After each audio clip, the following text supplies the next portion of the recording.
I should have stayed home that night. My sister Gabriella was suffocating me with her protection, turning our family villa into a beautiful cage. All I wanted was to breathe. That is why I ran out into the rainy Naples streets, looking for just one moment of peace. The neon signs smeared across the wet cobblestones. I never intended to end up behind the Il Corvonero Club. I was just following a stray cat. It sounds foolish, I know, but it was a thin orange cat, and it looked exactly like one I had when I was a girl. That was from before our lives shattered, before the crash that took my parents and made Gabriella my keeper. The alley reeked of rot and something metallic, like blood. My simple white dress was soaked through, clinging to me like a second skin, a cold reminder of how exposed I was. I should have left, but the cat slipped through a dark doorway. My own stubbornness pulled me forward, and that is when I heard it. The ugly, wet sound of a fist meeting a face, a low groan, the heavy drag of a body being pulled over concrete. I froze, pressing my back flat against the cold brick wall. My heart was pounding so loudly I was sure they could hear it. I risked a glance around the corner. Two men were propping up a third. His face was a ruin of swollen flesh and blood.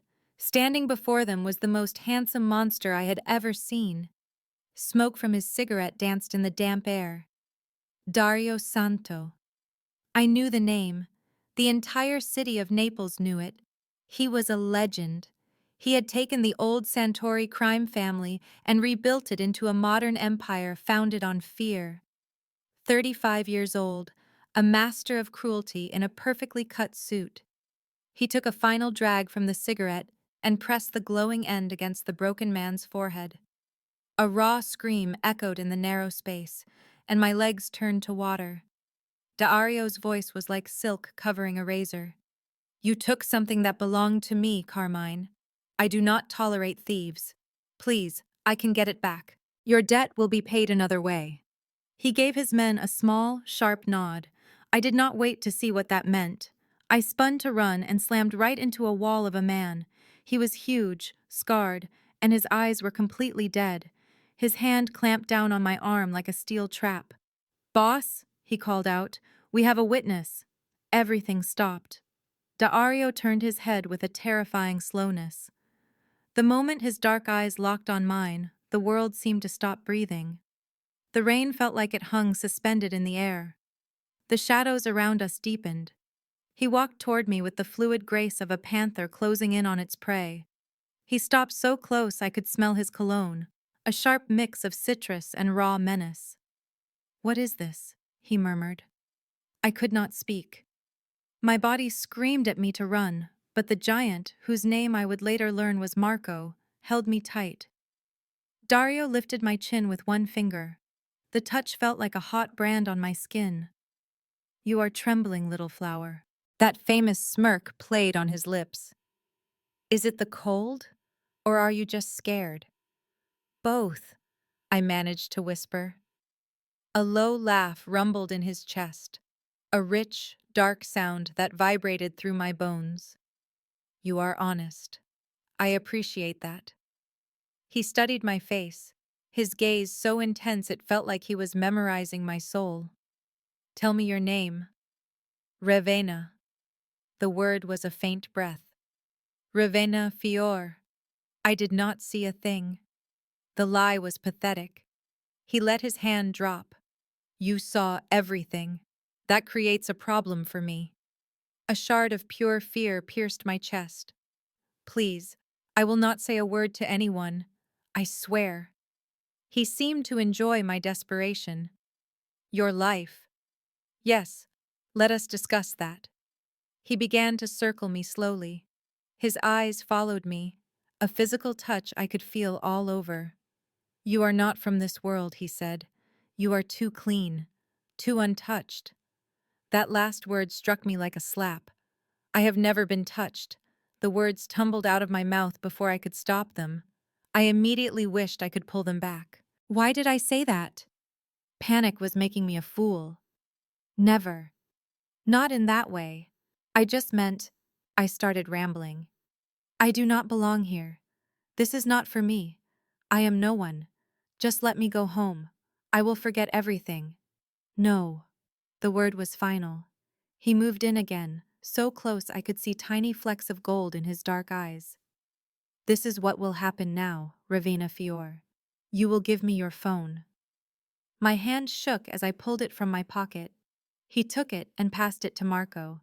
Then you will get into my car. You and I will have a conversation. After that, I will decide what to do with you. And if I say no? His smirk turned to ice. Then Marco will convince you.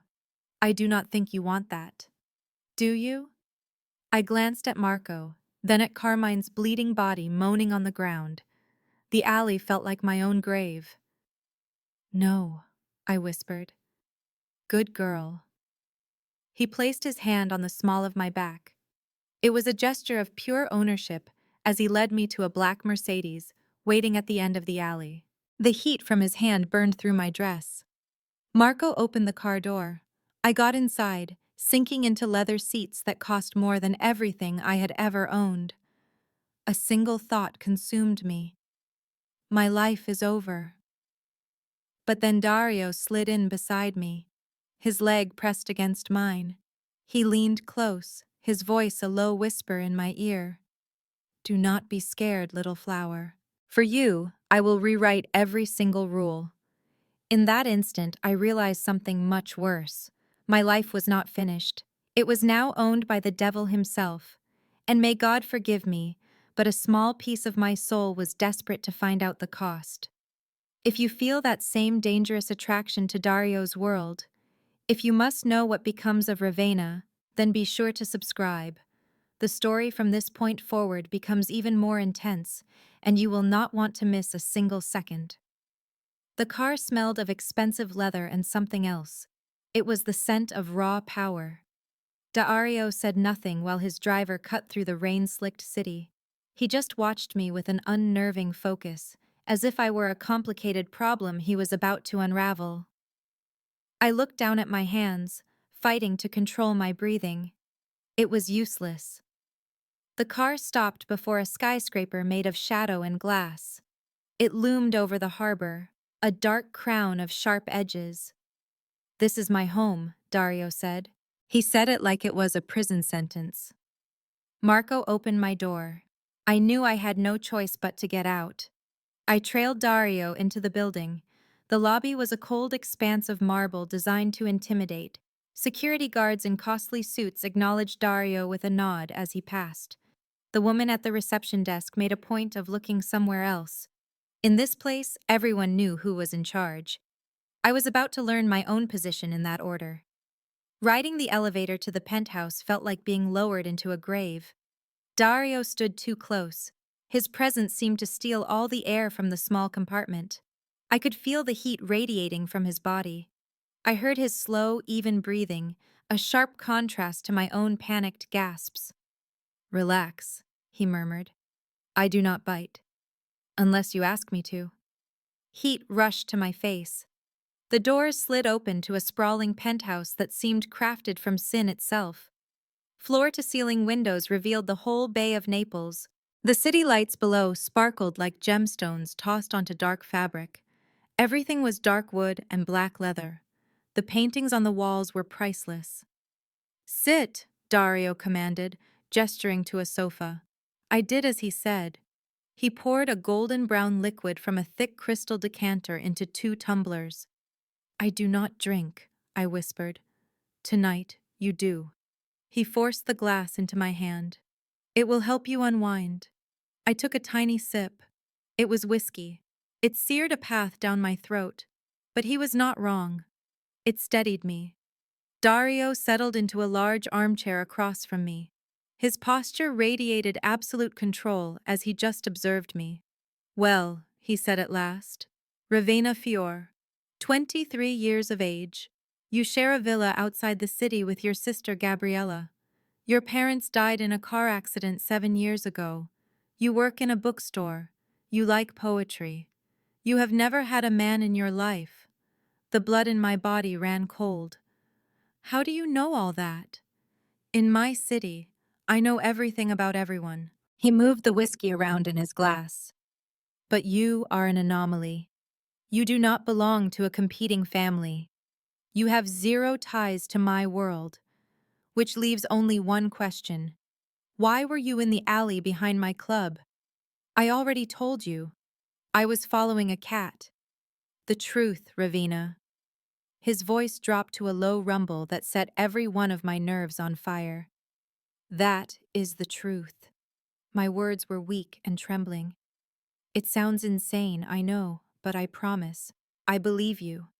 I just stared at him. What? I believe you. He leaned forward, putting his elbows on his knees. That is what makes this situation ideal. You stumbled into my world by accident. You saw something forbidden. And here you are, in my home, with my whiskey, and not a single soul knows your location. The gravity of my predicament crashed down on me. My sister Gabriella, she will search for me. Will she? Dario raised a phone. It was mine. He turned the screen toward me. A text message, sent to Gabriella from my number, was visible. It told her not to wait up, that I was with a friend for the night. You cannot do this. I can. And I already have. He placed the phone on the table between us. From this moment on, Ravina, your old world is gone. Your existence is here, with me. And I will be the one to determine what that new life looks like. What are my choices? The question came out sounding braver than I felt. His smirk returned. I enjoy that spark. Let us see. Option 1. I allow you to leave. You promise to forget everything that happened tonight. But that requires me to trust that you will not go to the authorities, that you will say nothing to anyone, that you will not cause trouble for me. And let me be clear, little flower, I am not a trusting man. Option 2 is that you stay here. The words hung in the air. Stay, I repeated softly. And be what? A prisoner. Mine. My heart pounded in my chest, skipped a beat, and then raced wildly. I do not understand. Are you certain? He rose and moved toward me with the smooth, predatory grace of a hunter. You appeared in my life just as I was looking for something different. Someone outside of this life. Someone I can mold. Someone untouched. He knelt in front of me, his gaze meeting mine directly. Someone whose first touch will be mine. A flush of heat spread across my skin. It was terror, but it was mixed with something else. Something I would not admit to. I am not interested, I said, my voice barely a whisper. Liar. His hand settled on my knee. His touch was light, but it burned like a brand. Your body betrays you. Your eyes are wide. Your breaths are fast and shallow. You are frightened, of course. But you are also curious. You are insane. I am powerful. There is a difference. His hand slid further up my thigh. The movement was small, but it was enough to make his point. This is my proposal, Ravina. I need a companion for social events, for business dinners. A partner for occasions where a beautiful, pure woman on my arm sends a clear message to my enemies. I am not a thing to be used.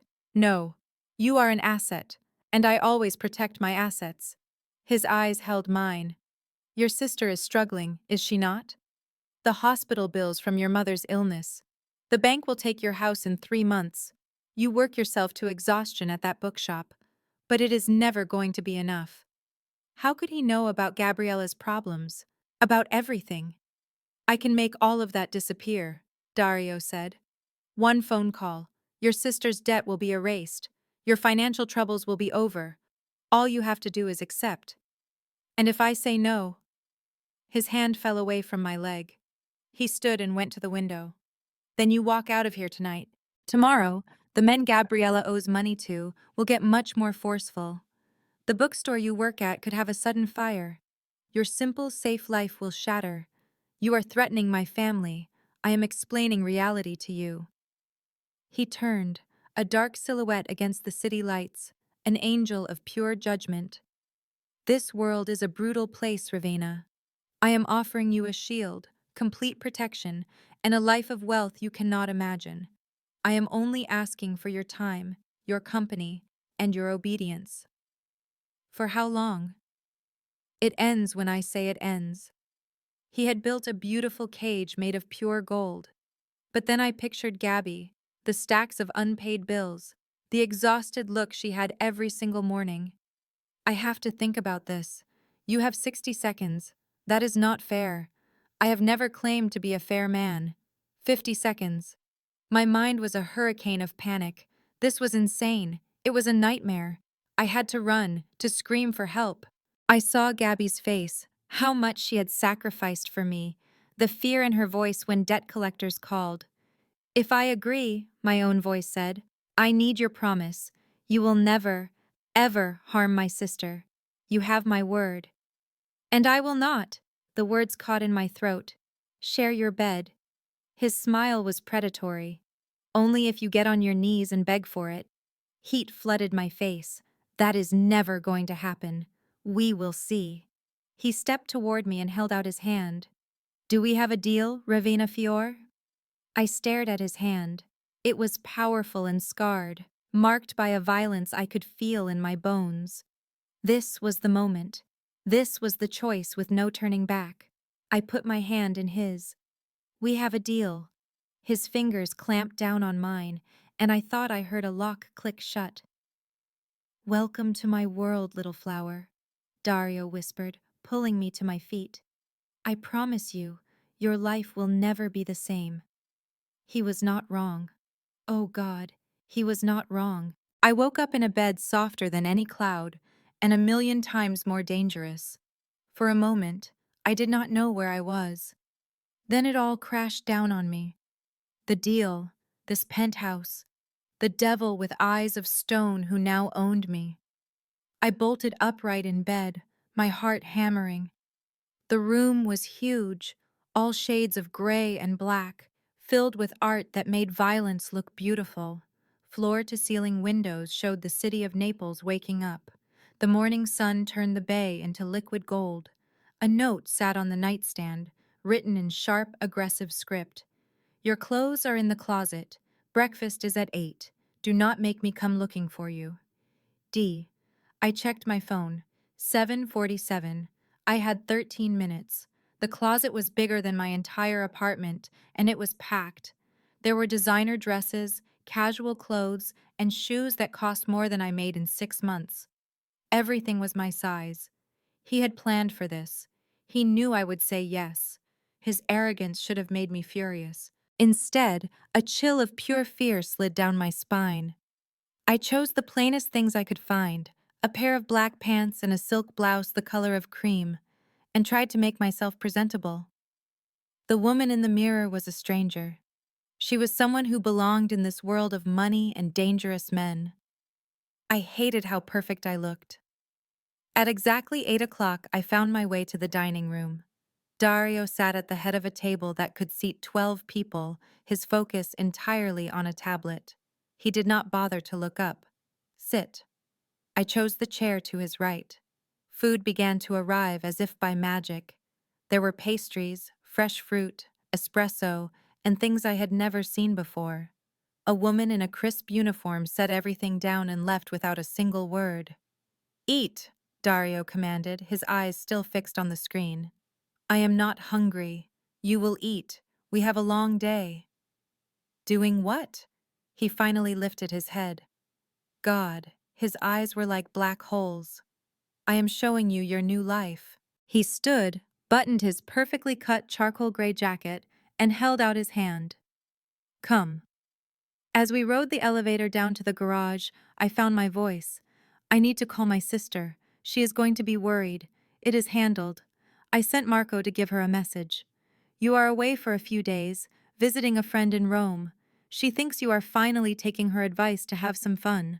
You cannot just, I can. And I did. The doors opened into a garage filled with cars that looked like museum pieces. He led me to a low, black Maserati. Get in.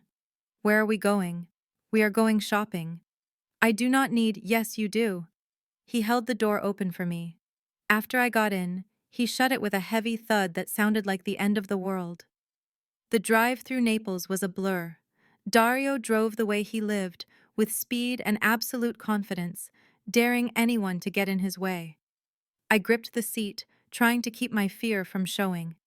"Relax," he said, and I could hear the amusement in his voice. "I have never had an accident. There is a first time for everything, not for me." We pulled up to a store that clearly catered only to the super rich. The staff greeted Dario by name, their eyes sliding over to me with open curiosity. "This is Ravenna," Dario announced, his hand resting on the small of my back in a gesture of pure ownership. "She needs a complete wardrobe, gowns, casual wear, jewelry. The price does not matter." Of course. They understood perfectly. For the next 2 hours, they treated me like a doll, measuring me, dressing me, and undressing me. Dario sat back in a leather chair, sipping espresso and watching the whole spectacle with his sharp, calculating eyes. He watched me step out in a black dress that clung to my body, his gaze burning with intensity. He motioned to the saleswoman. "That one," he ordered, "along with the red and the emerald." "This is entirely too much. Nothing is too much for what is mine." He stood and approached me. "The store employees found reasons to be elsewhere. You will appear with me in public, Ravenna. At dinners, at galas, at critical meetings. You need to look the part." "The part of what?" "Your possession." The word slipped out before I could catch it. Dario's hand shot out, cupping my chin. The grip was not painful, but it was absolute, a clear warning. "Never speak of yourself that way again. You are not my possession. You are under my protection. There is a vast difference." "Is there?" "Yes." His thumb traced my lower lip, a gentle contrast to his power. "If you were my possession, I would have already claimed you. With you, I am being patient." A storm of heat, rage, and something much darker churned inside me. I recoiled from his touch. "I am not some toy." "No, you are a weapon." He cornered me against the large mirror, his presence overwhelming. "And I will teach you how to be used." "I do not understand." "You will." His warm breath was against my ear. "Tonight, you will join me for a business dinner. There will be powerful men, dangerous men. Your job is simple. Sit beside me, look beautiful, and say nothing." He asked if I was capable of that. My pride screamed to refuse. My will to survive forced me to nod. "Good girl." He pulled back, breaking the spell. "We will take all of them, have them sent to my residence." The rest of the day passed in a surreal fog. We visited a jeweler, where Dario adorned me with diamonds as if I were an object he had acquired. Then we went to a salon. Stylists altered my hair and makeup until a stranger stared back at me, a woman who radiated power. I was utterly exhausted when we returned to his penthouse. "Rest," Dario instructed. "We leave at 7. I walked into my room, which now felt like it was truly mine, as if I had a place here. I collapsed onto the bed. What had I done? I had traded myself to a monster to save my sister. I had abandoned my simple existence for this gilded cage. I was supposed to feel like a captive. Yet, I saw my reflection in the dark window pane, wearing a fortune in fabric, my skin still tingling from his touch. A strange feeling ignited within me. Vitality. For the first time in 7 years of suffering and struggle, I felt intensely alive. I was alive, and that single feeling was more terrifying than anything else. What would you do? If you were in Ravenna's place, facing Dario's world, would you accept his deal or would you flee? Tell me your thoughts. I read every comment. The restaurant was the kind of establishment where menus lacked price listings. If you had to ask, you did not belong. We arrived in Dario's Maserati, and I could feel every eye on us. The valet, the doorman, the other patrons, all of them watched as Dario exited the vehicle and then helped me out. His hand came to rest on the small of my back, a public claim. I wore the emerald gown. It made my eyes look like a turbulent sea and my skin seemed too luminous. Dario had chosen it personally, his gaze making me feel naked despite being fully dressed. "Remember," he murmured as we went inside. "Tonight, you are mine. Behave accordingly." What is that supposed to mean? It means you do not flinch when I touch you. You pay attention when I speak. His hold on my waist tightened. When other men look your way, your eyes will be only on me. We were escorted to a private room at the back before I had a chance to reply. 3 men were already seated. All were older than Dario, wore obscenely expensive suits, and had faces made hard by a lifetime of inflicting harm. "Dario," said the man at the head of the table, getting to his feet. He had silver hair, sharp eyes, and a smile devoid of any warmth. "You are tardy." "I am precisely on time, Vincenzo." Dario pulled out my chair before taking his own. The traffic was heavy. Vincenzo's eyes scanned me. "And who is this exquisite little creature?" "Ravenna Fior, my new associate." The way Dario pronounced associate made the truth perfectly clear. I was his. The conversation was finished, charming. Vincenzo's empty smile stretched wider. "I was not aware you were seeking an associate." I was not. Not until I realized precisely what I had been lacking. The atmosphere in the room grew dense enough to feel. The other 2 men introduced themselves as Carlo and Stefano. Both radiated the same menace that seemed to cling to every man in this world. I offered a polite smile. I remained silent. I concentrated on my breathing.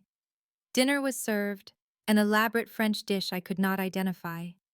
The men's conversation flowed around me, business veiled as casual talk. They spoke of shipments, territories, and people who had vanished. I hardly touched my plate. I was intensely aware of Dario beside me, his leg pressed against mine under the table.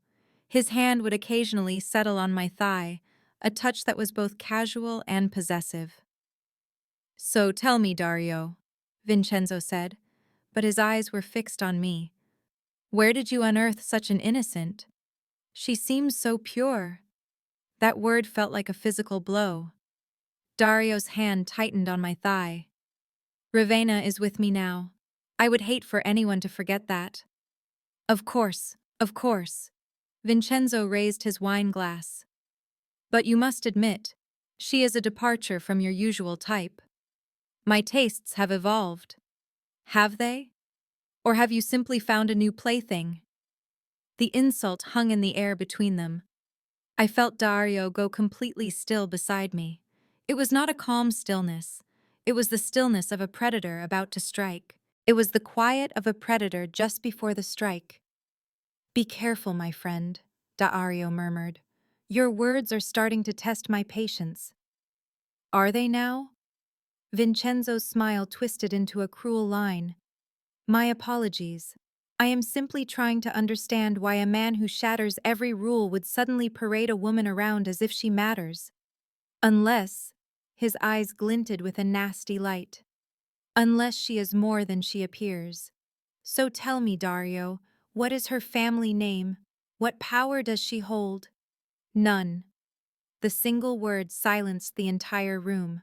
"Absolutely none." Carlo's posture straightened. "Then what is her purpose?" I could feel every one of them looking at me. I was like a lamb cornered by wolves. Dario shifted his hand from my thigh and covered my own, his fingers laced with mine, a public display on the table. The gesture was a clear declaration. Mine.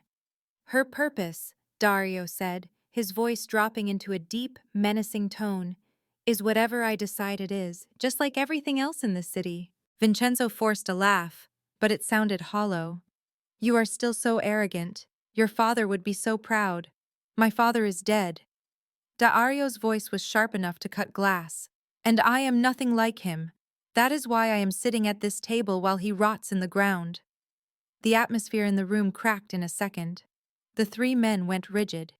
"We meant no disrespect," Stefano said. It was the first time he had spoken. "We are only curious about this new turn your life has taken." My life is my business. Dario rose to his feet, pulling me up with him. This dinner is over. Our arrangement is terminated, Vincenzo. I will secure other partners, ones who understand their place. Wait, Dario, please. Vincenzo stood, and I could see raw fear in his eyes. I apologize. I crossed a line. Please, sit down. We can discuss this. There is nothing left to discuss. Dario's arm wrapped around my waist. You showed contempt for what is mine. That is unforgivable. He guided me toward the exit. As we passed Vincenzo, Dario paused. One final thing, he whispered. If I ever hear you speak Ravena's name again, if you so much as think of her for any reason but to stay away, I will cut out your tongue and mail it to your wife. Do you understand? Vincenzo's face went white. Perfectly. Good. We were gone. The ride back was heavy with a deafening silence. Dario's jaw was a hard line, his knuckles pale on the steering wheel.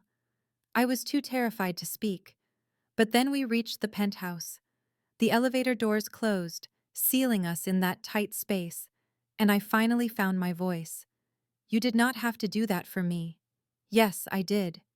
He turned to me, and the fire in his eyes was so intense it stole my breath.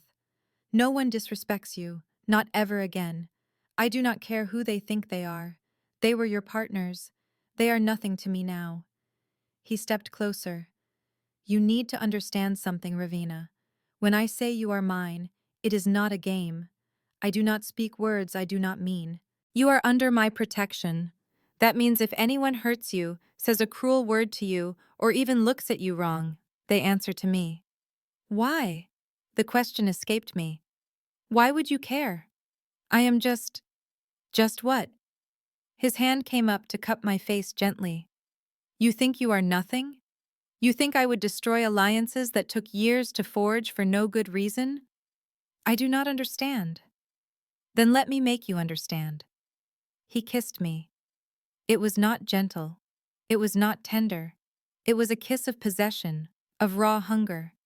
His mouth claimed mine, as if he were branding me as his from the inside out. I should have pushed him away. I should have remembered this was all a contract, a pretense. But my body betrayed me. My hands fisted in his jacket, my lips opened for him, and a groan rumbled from his chest against my mouth, a sound that vibrated through my entire being. The elevator chimed. We broke apart. Dario's eyes were like molten gold. Get inside, now. I obeyed. In the apartment, he poured himself a drink, his hands unsteady. I had never seen him without his perfect composure. That was a mistake, he said, his back to me. No, I replied. It was not. But it happened. Yes. He finally turned to face me. Go to your room, Ravenna, before I do something we will both regret. I fled. But I lay in my bed that night. My lips still burned from his kiss. My body still ached for his touch. And I finally knew the truth. I was no longer a captive in Dario's world. I was drowning in it. And I was not sure I wanted to be rescued. For 3 days, I lived in a haze. Dario was different after that kiss. He grew distant. He would leave before I was awake and return late at night. He hardly spoke to me, except to issue instructions on where I needed to be. A part of me was relieved. The other part, the part I hated, missed him terribly. On the 4th day, everything shattered. I was jolted awake by shouting. It was Dario's voice, thick with rage, echoing from another room in the penthouse. I slipped on a robe and followed the sound.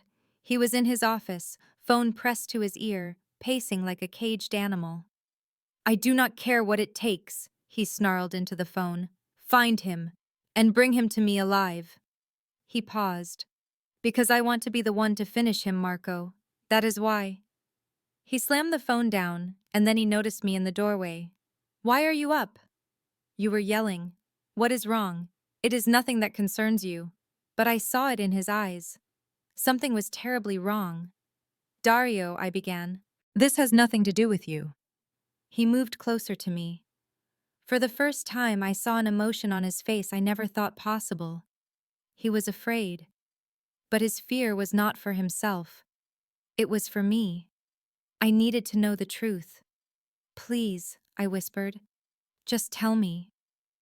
He held my gaze for a long moment. The name felt like it was torn from his lungs. Nico Esposito. He is a rival. He has learned about you. My heart stopped beating. How? I have made a terrible mistake. Dario's hands tightened into fists. I took you to that dinner. I let the world see that you meant something to me. Now Nico thinks he can destroy me by destroying you. What will happen to me? It means your life is in danger. He closed the space between us. It means I have to move you from here, to a safe house, a place he will never find. No, this is not a discussion. I said no. I did not yield. You are the one who forced me into this world. You cannot decide to send me away when it gets difficult. Difficult? He laughed, but the sound was empty. Ravenna, if Nico ever touches you, the things he will do.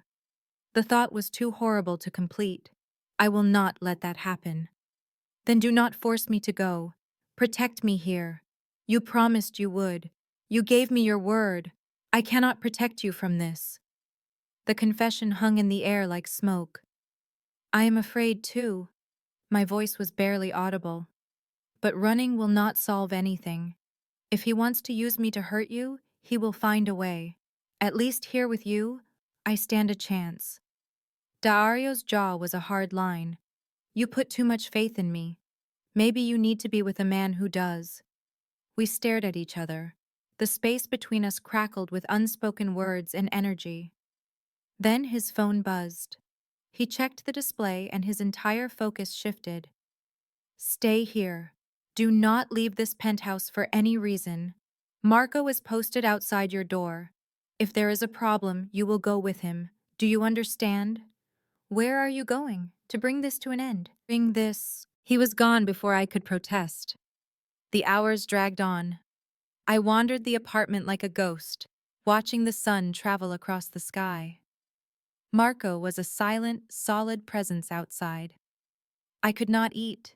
I could not read. The words were a blur. My mind was consumed with Dario. Where he was, what he was doing, if he was safe. When had I started to care about his safety?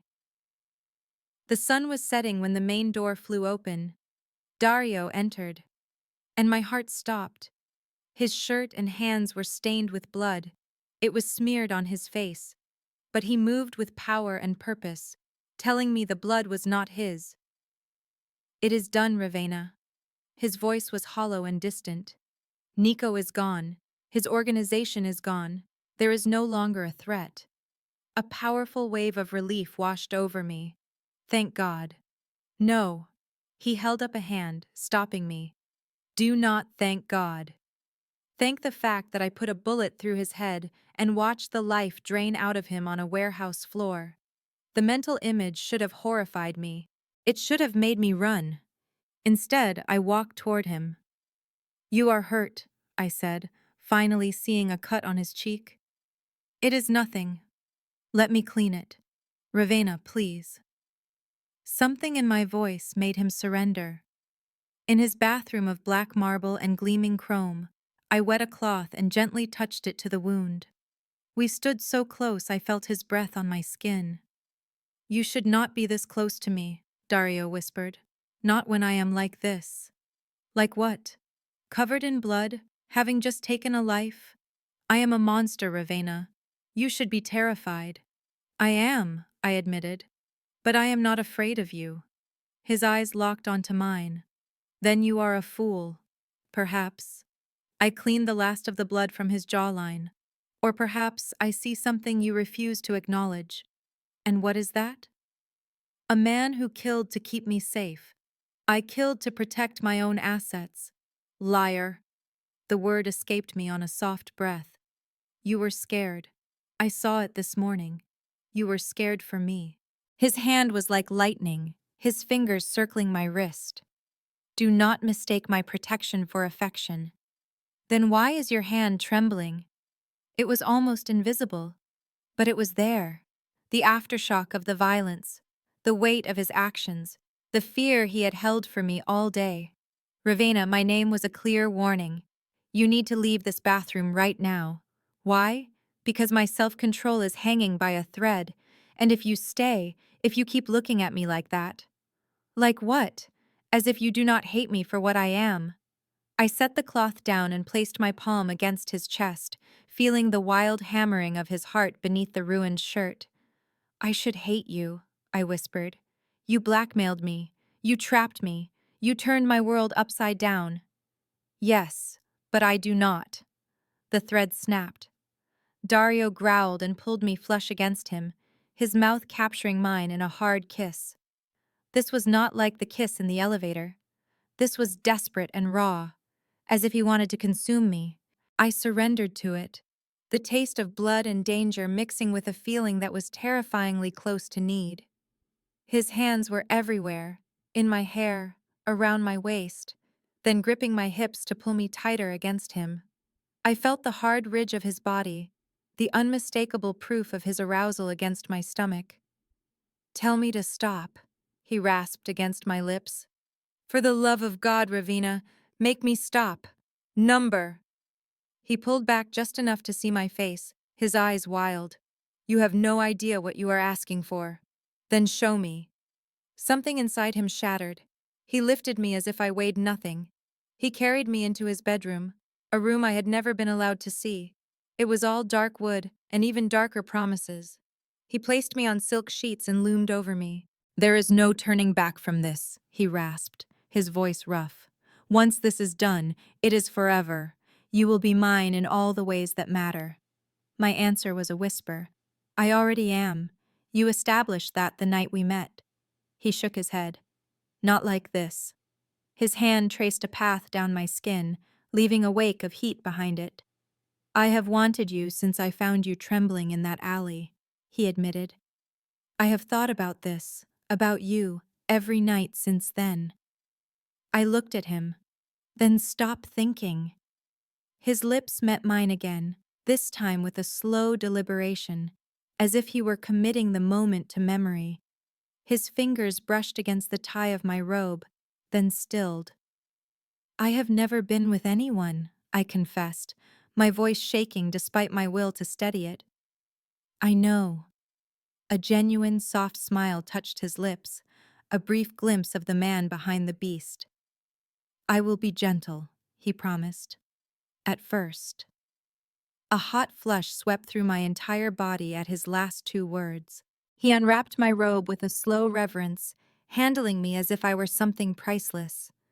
Laid bare before him, I could only watch as his eyes took me in. Bellissima, he breathed. Beautiful. And mine. My response was absolute. Yours. He shed his own clothes, stained with blood. He was a magnificent, terrifying sight. His body was a map of sculpted muscle, ink I had never seen, and scars that told stories of battles he had won. Then his body was over mine, skin against skin, and the sensation was overwhelming. Tell me if it hurts, he whispered, as he settled between my legs. I will stop. I shook my head, pulling him closer. Do not stop, not ever. He pushed into me with an agonizing slowness, his gaze locked on mine, reading my expression for any hint of distress. A sharp, burning ache met him, but beneath it, a different sensation began to build as he started a slow rhythm. Breathe, he commanded, his own breath catching. Just breathe for me, little flower. I did as he said.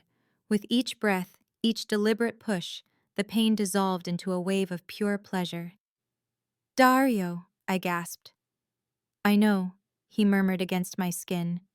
I know. He kissed my throat, my jaw, my mouth. You are perfect, so perfect for me. His pace increased, each thrust deeper than the last, and I moved with him. The world contracted to nothing but the space between us, filled with our skin, our breath, our sounds. My release shattered me, a feeling of both death and rebirth in a single instant. His name tore from my throat as my fingers raked down his back. He was right behind me, my name a reverent whisper as he came undone and fell against me. We lay tangled together, our hearts hammering in unison, our skin slick with sweat. "No going back now," Dario said eventually, his fingers tracing patterns on my hip. "No," I agreed. "No going back." He pulled me tighter against him. For the first time since my parents died, I felt safe. The thought of being protected in the arms of a murderer should have terrified me. But as I fell asleep in his bed, claimed by his body, I felt no fear. I had stepped into the darkness and found my home. When I awoke, the bed was empty. A note rested on the pillow beside me. "Had to take care of business. Marco is taking you to your sister today. She has been worried. Do not tell her the truth. D. My sister." The thought was a jolt. I had not thought about Gabriella for days. A heavy wave of guilt washed over me. Marco drove in complete silence, his scarred face giving nothing away. When we neared the villa, I saw Gabby in the garden, tending to her roses like she always did in the morning. "You have 2 hours," Marco said flatly. "Then we go." I nodded and stepped out of the vehicle. "Ravenna!" Gabby's face lit up as she saw me. She rushed forward, pulling me into a hug that smelled like home, like everything I missed. "Where have you been? You said a few days, but it has been nearly a full week." "I know, I am so sorry," I said. "I got delayed." She pulled away, her sharp eyes studying me closely. "You seem different." "Different how?" I asked. "I cannot quite place it. Older, like you have been through something." Her gaze dropped to my throat, and my heart sank. She had seen the bruise Dario had left there. "Ravenna, who is he? Who are you talking about?" I feigned ignorance. "Do not play dumb with me. There is a man. I can see it all over your face." She grabbed my wrist, and I realized my mistake. I was wearing a bracelet I did not own last week, a cascade of diamonds and emeralds that was probably worth more than our house. "What is going on, Ravenna?" she demanded. "Tell me the truth. Now." I wanted to tell her everything, but Dario's warning echoed in my head. This was my sister, though. The woman who raised me, who gave up everything for me. "I met someone," I finally admitted, finally. "It is complicated." "Complicated how? Ravenna, you are scaring me. This is not you disappearing and then reappearing with a fortune on your wrist. You look exhausted." "I am fine." "Are you really?" "He is taking care of me." "Taking care of you?" Her tone turned to ice. "What is that supposed to mean? What kind of trouble are you in?" Just as I was about to answer, her phone rang. She glanced at the screen and her face went pale. "What is it?" I asked. "What is wrong?" She stared at the phone. "It is the bank. They just called. Our debts are gone. All of them." Her voice was a strained whisper. "The mortgage, the medical bills, everything is paid off. They will not say by whom." She lifted her eyes to mine, her expression filled with dawning horror. "Ravenna, what have you done?" "I made a deal," I managed to say. "With who?" I could not form the words. My silence was its own answer. "Oh, God." Gabby sank onto a nearby bench as if her legs had given out. "Oh, God, Ravenna. Please tell me you did not. Tell me you did not sell yourself to some rich man." "It is not like that," I insisted weakly. "Then what is it like?" she cried. "Make me understand." "You need to explain why you are wearing diamonds, but look like you have been torn apart." "Because I have been." The words just tumbled out of me. He consumed me. He claimed me. He marked me as his. And I cannot feel sorry for it, Gabby. I just can't. I know I am supposed to. I should despise him for trapping me, but I don't. A long silence passed before she spoke. "Who is he?" "Dario Centuri." The name was a weapon hanging in the air between us. Gabby's face lost all its color, shifting from pale to ghost white. "No, that is impossible." Please tell me this is some kind of sick joke. Not Dario Centuri, the leader of the Mafia, the one they call the rule breaker. Ravenna, do you have any idea what you have done?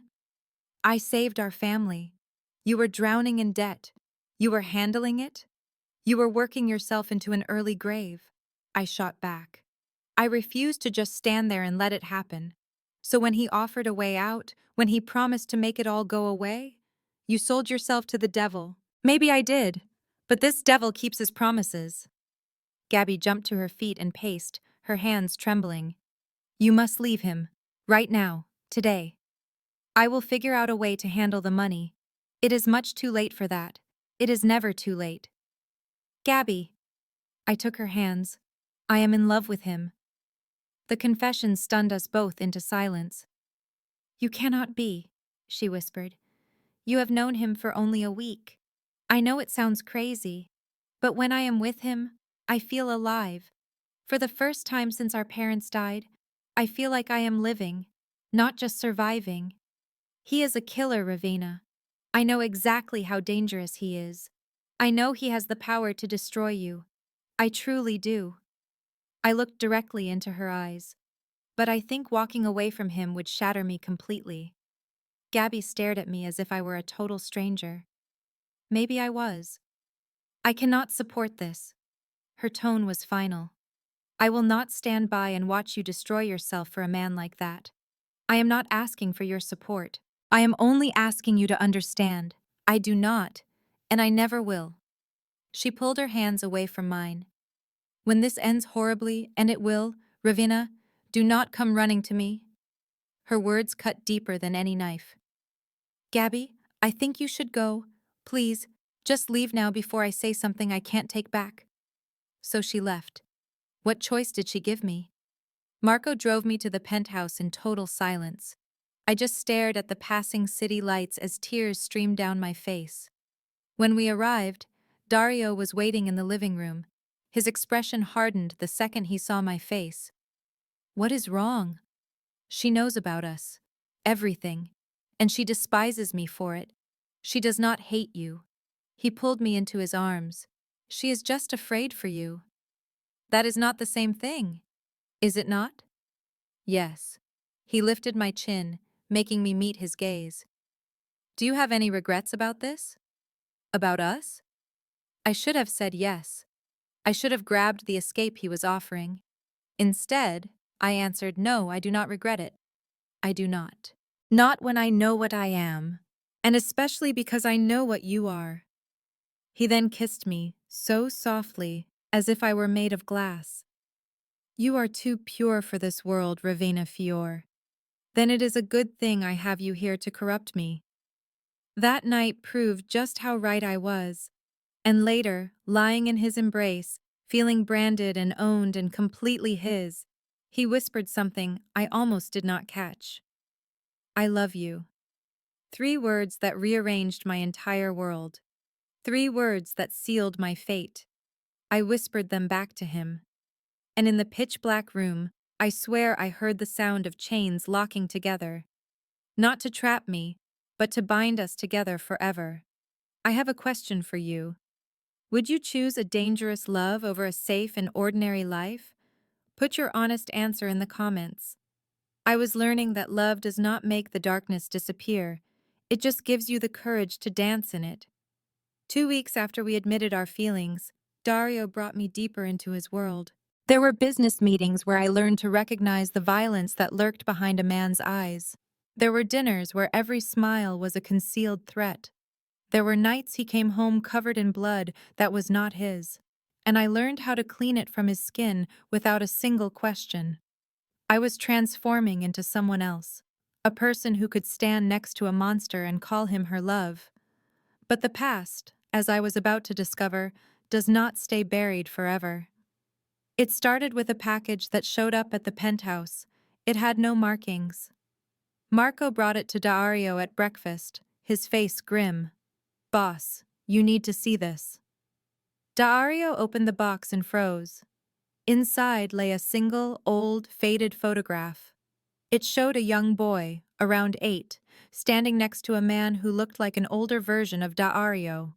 They were both smiling, but the man's hand was gripping the boy's shoulder much too hard. "Who is that?" I asked. "My father." Dario's voice was like ice.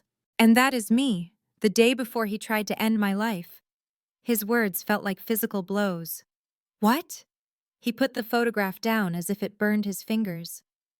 "I was 8 years old. He believed I was weak, too soft. So he took me to an abandoned warehouse. And he beat me until I was barely conscious. He told me if I could not survive him, I would never survive in this world." A cold terror crept up my spine. "How did you get away?" "I survived. Obviously." His smile had no warmth. "Marco's father found me. He saved my life, and he raised me with his own son. The day I turned 18, I went back and found my father. And I made certain he would never harm another person again. You killed him. I executed him. That distinction meant everything to him. For everything he did to me, to my mother, to every person he ever touched with his poison." I reached out and took his hand. "Why would somebody send this to you now?" "Because someone wants me to remember. They want me to feel weak." He stood up and started pacing. "This is a warning." "From who?" Before he could say anything else, his phone began to ring. He glanced at the screen, and his entire expression changed. It was fear. "What is happening?" He snatched the phone, his expression shifting as he listened. The blood vanished from his face. "When did it happen?" A beat of silence passed. "How many of them?" Another pause. "I am coming now." He hung up, and his eyes, when they met mine, were hollow. "It is about Gabriella. Someone has her." My world tilted on its axis. "What do you mean? Who has her? When did this happen?" "About an hour ago, right from the villa. They left a note." His hands started to shake. "They told me to come alone. If I do not, they will end her life." "Oh my God. My God. Gabby. This is because of me." Dario's voice cracked. "They used her to get to me. They did this because of you. Because you belong to me. Now anyone close to me is a target. Then we are going to get her back." "We?" He shook his head firmly. "No. You are staying with Marco. You will be safe here. She is my sister. And that is the very reason you are not going." He gripped my shoulders. "I cannot protect you both at the same time. If something happened to you while I was trying to save her, I do not give a damn. I am coming with you. Ravenna. She is the only family I have left. I will not lose her." Tears streamed down my face. "Dario, please. You have to let me come." He stared at me for a long moment before finally giving in. "Fine. But you do exactly as I say. Do you understand me?" "Yes. I mean it. This is not a game. These people, whoever they are, they want me gone. They will use both of you to make sure it happens. I understand." He gave me a hard, desperate kiss. "If I do not come back, Marco will get you away from here. Promise me you will just run. Nothing is going to happen to you. Just give me your word. I promise." It was a lie. We both knew it, but he let it stand. The meeting point was a derelict factory on the outskirts of Naples. It was a skeleton of rusted metal and broken glass, abandoned for decades. Dario took 4 of his men with us. Marco was there, along with 3 others I knew from the penthouse. They were armed, skilled, and fiercely loyal. But as we arrived, Dario ordered them to wait. "If this is a setup," he told Marco, "you get Ravenna out of here, no matter what. That is a direct command." We walked inside alone. The factory was a cavernous space filled with deep shadows and unnerving echoes. Our footsteps sounded like gunshots in the silence. "Dario Centuri." A voice boomed from the darkness, seeming to come from everywhere at once. "The man who loves to break the rules. You actually came. Where is she?" Dario's hand found mine, his grip crushing. "Where is Gabriella?" A harsh spotlight flared to life, revealing a corner of the factory. Gabby was strapped to a chair, a gag silencing her cries. She looked terrified, but she was alive and unharmed. "Gabby," I whispered, taking a step forward. Dario held me back. "Not yet." A figure emerged from the shadows. He was older, weathered, but his eyes were the same as Dario's. "Hello, son." Dario froze, his body turning to stone.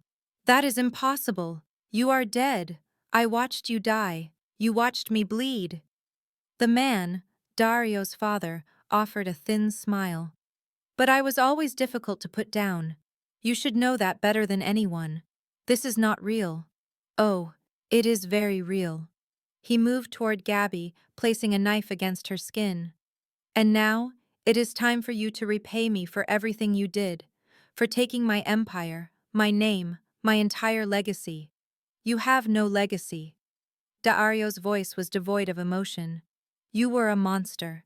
I made sure of it. And yet, here I am, returned from the grave. I am ready to take back what belongs to me." The blade traced a line on Gabby's cheek.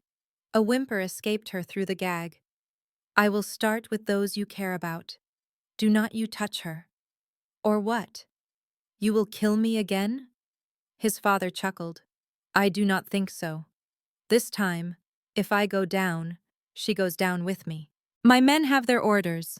At the slightest hint of trouble or betrayal from you, your sister-in-law dies screaming." "What do you want?" "I want everything you took from me. The entire business, all the territory, the power." He pressed the knife deeper. A thin line of blood welled up on Gabby's cheek. "And I want your life. But I am not an unreasonable man. I will offer you a choice." "What choice? Your empire? Or the women you love?" He gestured from Gabby to me. "Give me back everything that was mine, and I will let them walk away. If you say no, I will kill them both. Right here." A heavy silence filled the space. I could feel Dario's mind racing, desperately searching for an escape. "There is no way out of this one, son," his father said, reading his expression with ease. "There is no brilliant strategy, no rule for you to bend. This is simple arithmetic. Which is worth more to you?" Dario's hand squeezed mine tighter. Then he let go. "Take it." The words were flat. "You can have it all. The business, the territory, all of it. Just release them." "Dario, no." I started to protest. "Be quiet." He refused to look at me. He could not. "You have my word. I will sign it all over to you tonight. Just let them go." His father smirked. "You have gone soft. Love has made you weak." "Maybe it has. Do we have a deal or not?" "We do." His father nodded to someone in the shadows. "Let the sister go." Rough hands untied Gabby, shoving her in our direction. She collapsed into my arms, sobbing. "Now let her go," Dario said. "Well, that is where we have a problem." His father's smile turned vicious. I lied. The gunshot was a deafening crack that echoed through the factory. Dario buckled. "No!" The scream was ripped from my lungs. He fell to his knees, a dark stain spreading across the front of his shirt. His father stood over him, holding a smoking gun. "Did you really think I would let you live?" He laughed. "Not after what you did to me. I have spent years planning this. The business was never the prize. I wanted revenge." Dario coughed, blood spilling from his lips. He looked at me, the light already fading from his eyes. "Run!" He mouthed the word. The factory erupted into chaos. Marco and his men stormed in, guns blazing. Dario's father's men returned fire. The massive room became a war zone. I dragged Gabby to the ground as bullets tore through the air around us. Through the smoke and chaos, I saw Dario crawling, trying to get to us. He was still moving, but barely. "Ravenna!" he gasped, his hand reaching out. "I am so sorry.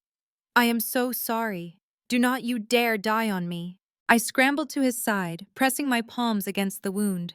Red seeped out between my fingers. There was just so much of it. "Stay with me. You have to stay with me, please." He gasped. "I love you." I have always loved you, since the very first night. I love you too. And that is why you are not allowed to leave me. You cannot. His eyelids began to close. No, Dario. Marco appeared, sweeping Dario into his arms as if he were a small boy. We have to get out of here. Now. He carried Dario toward the only exit. I grabbed Gabby's hand and we ran. The factory exploded behind us, a massive fireball lighting up the night. We made it to the cars.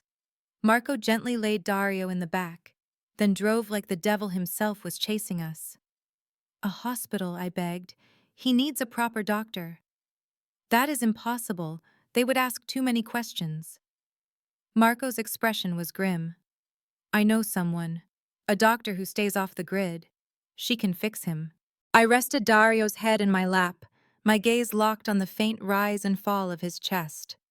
Do not leave me, I whispered, my tears falling onto his face. Please do not leave me. I cannot get through this by myself. I need you, please. For just a second, his eyelids fluttered. Little flower, he breathed. I told you I would break the rules. And then he was still. Daario's life stopped at 11:47 at night. His heart was silent for 43 seconds. I am certain of the time because I counted every single one.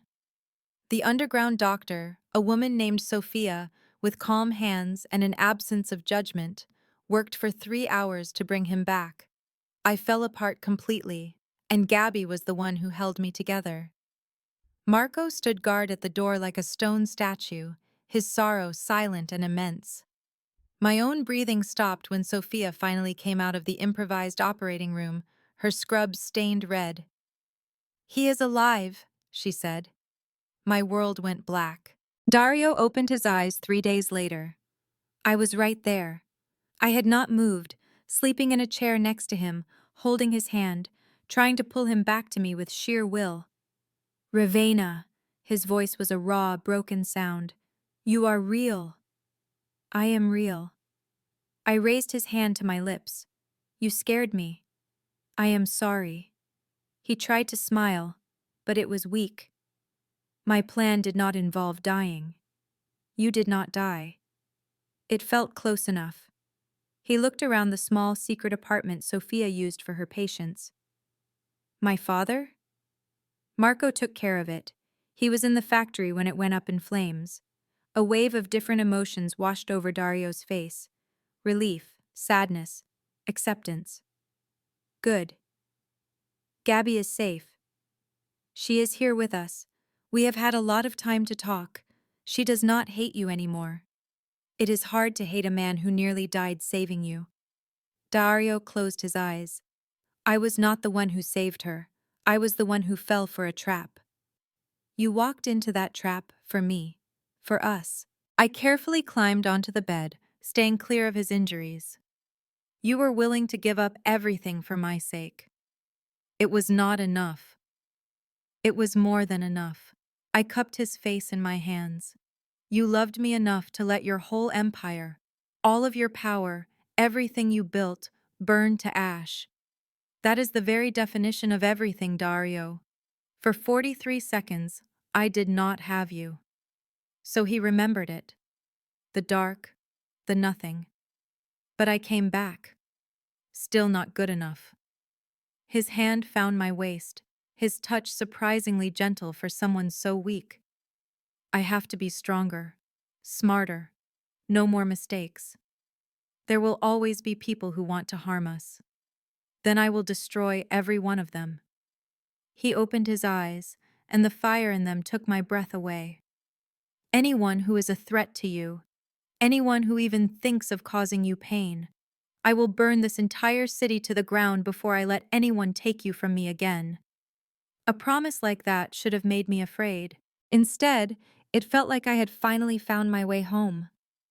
Then I guess we are both lost causes, I whispered. We have been from the start, little flower. His kiss was soft, cautious, as if he thought I might break. I kissed him back with all my strength. I am not fragile. I know. You held onto my soul when my body was quitting. There is nothing fragile about that. Over the next week, Dario's recovery was slow and painful, but he did recover. And as his body healed, he began to reconstruct his world. Marco brought together the loyal men, soldiers who had been waiting for a chance to strike back at the old network, controlled by Dario's father. They worked in unison to dismantle the last remnants of the Ghost's empire. My bond with Gabby grew stronger. She saw the way Dario's eyes always found me, the way he touched me like I was something precious, even at his weakest. She heard him cry out my name when he woke from nightmares. "Do you really love him?" she asked me late one evening. "Yes." "And he loves you?" "Yes." "In that case, I will have to learn to live with it." She gave me a hug. "Just promise me you will be safe. This world is not kind to women like us." "I know. But you are staying." "I am staying." By day 7, Dario was walking. By day 8, he was making plans. By day 9, he was strong enough to kill again. On the 10th day, he took me into a private room and locked the door. "I have something for you." He held out a small, velvet-covered box. My heart stopped. "Dario, I know this is happening fast. This is totally insane, I know, but I was dead, Ravina. I was dead and I returned. And in those 43 seconds of nothing, my only thought was that I had never really made you mine. Not for the world to see." He opened the lid. A ring was inside. It had a black diamond. It was beautiful and dark and utterly perfect. "Marry me," he said. "Not because it makes sense, and not because it is the smart thing to do. Marry me because I love you, and I am a selfish man, and I need every person on this planet to know that you belong to me." My brain told me it was too soon. It told me we barely knew each other. It told me to be reasonable. Yes. He slipped the perfect ring on my finger. His kiss was that of a man who had been given back his own life. "Mine," he breathed against my lips. "Yours, I promised." He was so gentle when we made love, even with the fierce hunger in his eyes. He handled his recovering body with care, but his need to claim me was urgent. Later, as we were wrapped together, he told me about his past. My father used to beat me when I was a boy. He told me I would never be strong enough to be loved. He said I was born too weak and broken for this life. His fingers drew lazy patterns on my skin. I have spent every moment since that day proving him wrong. I built an empire, I became a monster, and I never showed anyone a single weakness. You are not weak, but with you, I am. He lifted my chin gently. You are my weakness, Ravina. You are the only one I have. But I am not fighting it anymore. I am embracing it. Loving you makes me deadlier than I have ever been. How is that possible? Because now I have something I am willing to kill for, and something I am willing to die for. His smile was like a predator's. My father thought love would make me soft, but he was wrong. Love turned me into a god. Then we are both gods. Yes, he said, kissing me again. But we are gods who rule side by side. That night, he told me his new plan. He described how he would rebuild everything, but this time bigger and stronger than before. He would guarantee that we were completely safe. I helped him design the new structure because I was not that terrified girl from the alley anymore. I was Dario Centuri's queen, and a queen does not just stand beside her king, she helps him conquer. Our wedding was on a cliff that looked out over the Mediterranean Sea. The event was small and private. The only guests were Marco, Gabby, Sophia, and a few of Dario's most trusted men. I wore a white dress, and Dario was in a black suit. Everyone understood the meaning behind it. "I never thought this would happen," Marco said, standing next to Dario as his best man. "You, settling down." "I am not settling down." Dario's eyes were locked on me as I walked up the aisle. "I am taking what is mine." The ceremony was short. Dario had written his own vows. "Ravina Fior," he started, holding my hands. "I could promise to keep you safe, to treasure you, and to love you for the rest of my life. But you know that already. So I will tell you the truth instead. I am a monster, and a killer. I am a man with blood on his hands and a black soul. I will never be a good person, and I will never be gentle, but I will be yours without fail. Forever. And anyone who tries to come between us will learn exactly how monstrous I can be. The priest looked nervous. Gabby seemed worried. I just smiled. Dario Santo, I said. I could promise to be a good wife, to be submissive and quiet. But we both know that would be a lie. So let me promise you this instead. I see the darkness inside you, and I am not afraid of it. I see your demons, and I will help you set them free. I will stand with you through all the violence and chaos, and I will love you until the world itself ends, which, given who we are, might be very soon. Laughter from Dario echoed across the cliff. I now pronounce you husband and wife, the priest said quickly, like he was desperate to get away. You may. Dario was already kissing me before the priest finished the sentence. It was a deep kiss of possession, a claim. When we finally broke apart, I was his wife, and he was my husband. The party was held at Dario's penthouse. He was determined to go back to the city and take back his position. We are done hiding, he had told me. Let them all see us. Let them understand. So we walked into that penthouse like we owned the world, because in that moment, we did. Our enemies were defeated. Our territories were safe. Dario's empire was stronger than it had ever been, and I was at the very heart of it. During the party, Gabby pulled me away. Are you happy? She asked. Yes, I am. I really am. I looked over at Dario. He was talking to Marco, but his eyes kept finding mine. I know this is not a normal life. I know most people would condemn it, but he is everything to me. Then I am happy for you. She hugged me tightly. Just promise me you will not lose yourself in his world. I am not going to lose myself. I took a step back and smiled. I am just becoming someone new. As midnight approached, Dario pulled me away to our bedroom. Finally, he growled, pinning me softly against the door. I have been wanting you all to myself since this morning. We are married now. You will have me all to yourself every day for the rest of our lives. That is not enough. He kissed my throat. I want every second, every breath, every single beat of your heart. He was greedy and desperate as he slowly took off my clothes with reverence, like I was a priceless artifact. You belong to me now, he whispered against my skin. Legally, completely, forever. I have always been yours. Now the world knows it. He carried me to the bed and made love to me as if he were branding his name onto my soul. And maybe he was. Later, wrapped in his arms, he told me his final secret. I saw a vision, he said, in those 43 seconds that I was dead. What did you see? It was you and a... Get him here right now. This is urgent. The boss is in a meeting with the Calabrasi family. I do not give a damn if he is meeting the Pope himself. Bring him to me. 20 minutes later, Dario burst into the room. Pure panic showed in his eyes. What is wrong? Are you hurt? Did somebody do something to you? I just held the test up for him to see. His eyes grew wide. We are pregnant, I said in a quiet voice. A moment of total silence passed between us. Then, he let out a laugh that was so pure and joyful it filled the entire room. We are having a baby. He scooped me into his arms and spun me around. We are having a baby. Does that make you happy?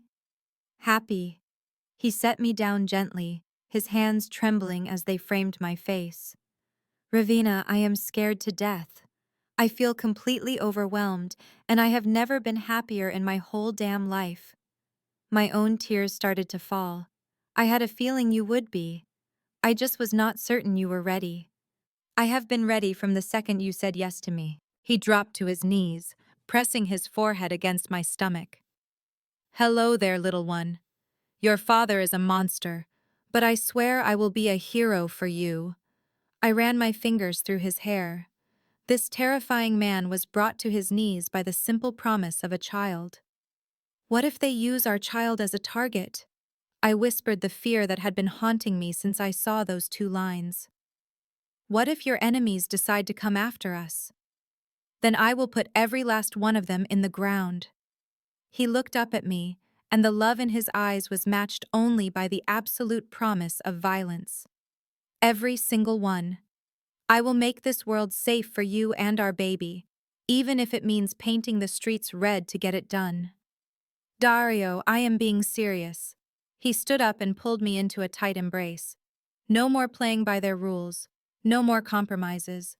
Our child is going to have a safe life, filled with love and without the demons that haunted my own. How? By eliminating every single threat before it even has a chance to grow. His smile was terrifying. And our work begins tonight. He was not making an empty promise. Over the next 3 months, Dario took apart every rival organization one by one. He did not do it with open warfare, but with smart strategy, buying their companies and giving them deals they had to accept. The ones who refused just disappeared. I should have been horrified by his actions. I should have told him to stop. But I did not. I helped him. I went to meetings with my hand resting on my growing belly and watched men twice my age look down when I smiled. I learned the language of power, of fear, and of strategic force. Gabby was completely disgusted. You are pregnant. You should be resting. And do what? Let someone else protect my family? I looked straight at her. This is the world I belong to now, Gabby.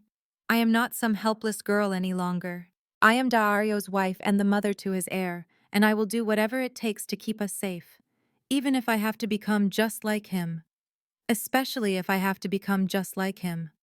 She could never understand it. How could she?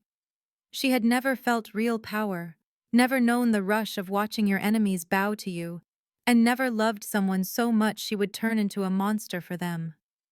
Our baby was born on a stormy October night.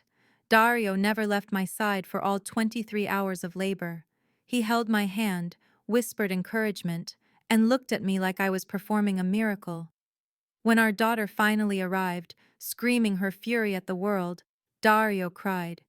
She is perfect, he whispered when a nurse placed her in his arms.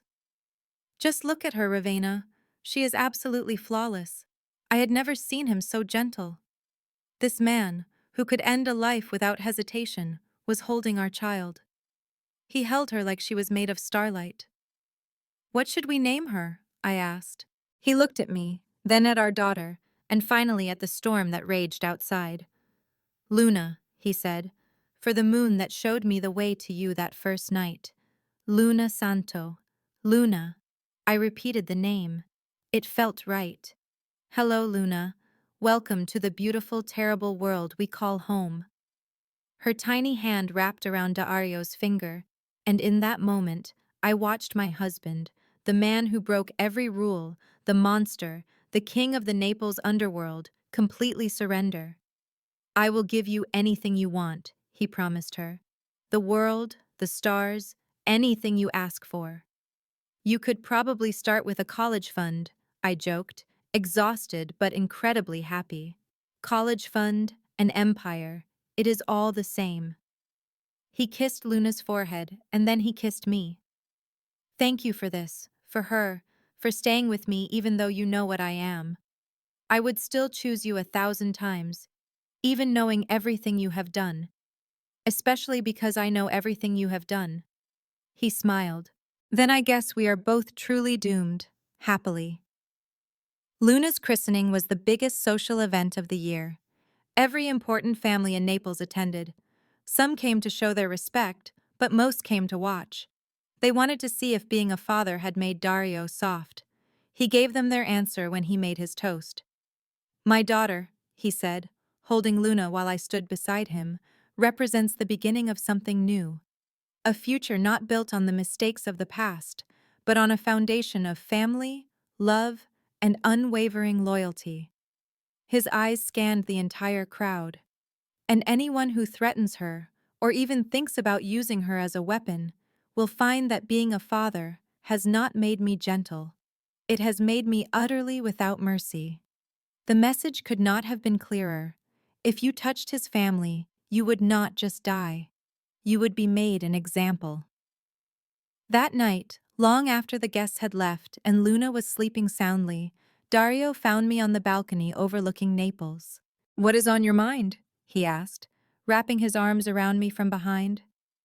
"I was just thinking about that first night we met, in the alley behind your club." I leaned back into his arms. If someone had described my life to me back then, I never would have thought any of it was real. "Do you regret any of it?" I turned to look at him. "Dario Centuri, you changed every rule that governed my world. You showed me a life I never knew existed. You made me stronger, braver, and fiercer. You did all of that on your own. I just gave you the space to become it." "No, you gave me the will." I brought my lips to his, and I am never giving it back. "Good." His hands moved to my waist. "Because I need you at my side, not a step behind me. You will stand with me as my equal, my queen, and my entire world. You are my world, my whole existence," he confirmed. "You walked into my life so innocent and clean. But look at you today. Feared, respected, powerful. Is that what you wanted when you first saw me?" "No." He brushed a piece of hair from my cheek. "I wanted to possess you. I wanted to own you, to break you, and then to forge you into something of my own design. But now I understand you were never made to be broken." His smile was soft. "You were made to break me. And you did, little flower. You tore down every wall I built. You shattered every code I lived by, and you gave me something I never thought I would have." "What is that?" "A reason to live for something more than revenge and control." He glanced toward the nursery. "A family, a future, a sense of hope." Tears welled in my eyes. "I am making you soft." "Never." But his kiss was gentle. "I am just learning that some rules need to be rewritten. And you? You rewrote every single one of mine." 5 years later, Luna was racing through the garden, her dark hair flying behind her while she laughed as Marco chased her. "Uncle Marco, you are too slow. I am getting old, Piccolola," Marco called back, grinning. I watched them from the terrace, a hand placed on my swollen stomach. Our second child, a boy, was due in a month. Dario walked out of his office, saw me, and a smile lit up his face. "How are my 3 favorite people doing?" He kissed me, and then bent down to kiss my belly. "Are you giving your mother trouble in there, Filio?" The baby kicked in response. "He is your son, without a doubt." I laughed. "Good. Luna will need a brother to protect her." "Luna does not need protection. We have been training her since she could walk." "True. Our daughter could already identify a threat, read a person's intentions, and coax information from adults twice her age. She was her father's daughter in every sense." Still, Dario stood and wrapped his arms around me. "I want them to have the things I did not. Each other, and a real family. They will have it." I sank into his embrace. "We have made sure of it." Naples had changed under Dario's command. His rule was less about brutality and more about strategy. He had moved most of his interests into legitimate businesses, keeping only the most profitable of his old ventures. He had kept his word and built a world where our children could grow up safe. "Mama, Papa." Luna ran to us, breathless. "Uncle Marco says I can learn to shoot next year." "Can I please?" Dario and I shared a look. "We will discuss it," Dario said. "That means yes." Luna hugged us both and then ran off again. "She is exactly like you," I said. "She is perfect." Dario's hand covered mine. "They both will be." "Are you happy?" I asked. "Truly, I know you gave up so much. The power, the fear, the control. I gave up nothing." He turned me to face him. "I gained everything. A wife who is not afraid to challenge me. Children who give me a reason to exist. A life worth living, not just surviving. Even when you argue with me in meetings. Especially then, he smirked. Watching you completely destroy a rival family's proposal while 7 months pregnant was the most beautiful thing I have ever seen. I laughed. You are insane. I am in love. There is a difference. Is there with you? No. He gave me a long kiss. With you, insanity and love are the same thing, and I never wanted any other way. That night, after Luna was asleep and the house grew quiet, Dario and I were in the nursery we prepared for our son. What should his name be? I asked. Dario thought for a moment. Marco. For the man who saved my life and who has protected our family this whole time. Marco Santori. I said the name out loud. I like how it sounds. He will hate it. It is too big a name to carry. Then he will grow into it, just like his father did. Dario pulled me close. We stood together in the dark room, bathed in the soft glow from star-shaped nightlights. I love you, he whispered. More than control, more than an empire, more than my own life. I know. I kissed him. You show me that every day. Do I? You rewrote the rules for me, remember? You let go of everything you thought was important and found what actually is. And what is that? This? I motioned to the nursery, to our home, to the life we built. Family, love, a future built on something other than fear. You make me sound like a hero. You are not a hero. I smiled. You are still a monster. Still dangerous. Still the man who would burn the world to the ground to keep us safe. You are damn right I would. But you are our monster. And that makes all the difference.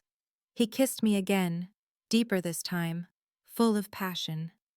Come to bed, Mrs. Santori, before I decide to take you right here on this floor. You are insatiable. Only for you. We left the nursery, our hands joined together. He had his father's intelligence but a kind heart that reminded me of Gabby. His dream was to be a doctor. Dario was torn between being proud and disappointed. Our youngest child was Sophia, named after the doctor who saved Dario's life. She was 5. She was untamed, brave, and her father's secret favorite. Your thoughts are too loud, Dario said, coming up behind me. He was older now, with touches of silver in his hair, but he was still incredibly handsome. I am just remembering. What about? Everything. The alley.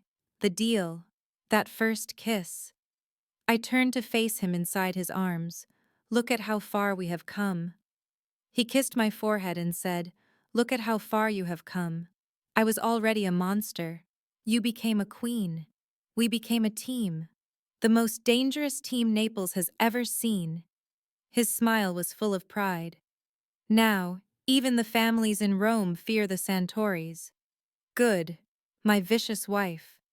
He nibbled gently on my neck. You are still as fierce as the day I met you. You would not want me any other way. That is true. Luna's voice floated up from downstairs. Mama, Papa, Mark will not let me practice throwing my knives in the house. Because you almost hit me last time, Mark yelled back. I missed on purpose. Children, I called out, take that outside, both of you, right now. They complained, but they obeyed. Sophia appeared in the doorway, holding a stuffed bear. Mama, Papa, can you tell us the story? Which one, little princess? Dario asked, scooping her into his arms. The story of how you two met. When Mama told you she had never been touched, and you smiled and broke all the rules. I laughed. You love that story. It is romantic, Sophia said with certainty. It is like a fairy tale, but with more killing. That is one way to describe it, Dario said, walking her to the bed. I went with them, leaning against my husband as our little girl got comfortable between us. Once upon a time, I began, there was a girl who did not know she was brave, and a man who did not know he could love. And they met in an alley, Sophia added. They did. And the man looked at the girl and knew right away that she would change his entire world. Did you know, Papa? Sophia asked. Did you know Mama would change everything? Dario looked at me. And after all this time, the fire in his eyes still made my heart race. I knew, he said softly, that she was different, that she was special, that she was mine. In that moment, I decided I would shatter every rule to keep her. And did you? Every single one. He kissed my hand, the one that still had the black diamond ring. And I have not regretted it for a moment. Even when she argues with you, Sophia giggled, especially when she shows my fire. A smile formed on my lips as I rested my head on his shoulder. Some people would call this a happy ending. No, Dario corrected me. He said we lived dangerously ever after. For people like us, that is so much better. Between us, Sophia fell asleep, her dreams filled with dark alleys, broken rules, and a love that burned away the darkness. Dario and I just sat there, holding our daughter, and holding each other. He whispered, "Thank you." I asked what for. For coming into that alley. For taking my deal. For loving a monster. I whispered back, "Thank you." For seeing who I really was. For wanting me. For changing every rule.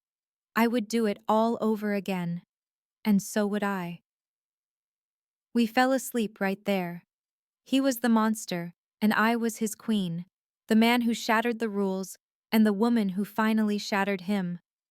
Below us, Naples was an ocean of lights.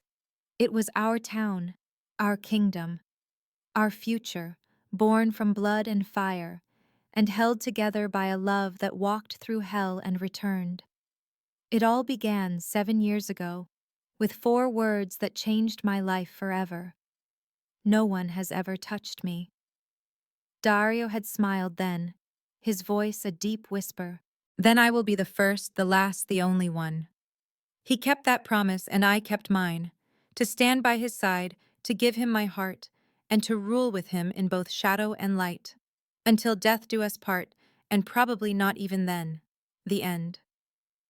Thank you for journeying through the darkness with Ravenna and Dario. Their path from a wet alley to a throne built on blood and loyalty shows a deep truth. Sometimes the most important rules are the ones we break for love.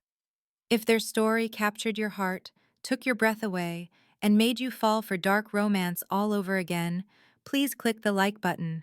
Subscribe for more stories where love is not a comfort, it is a force of nature. And post a comment below.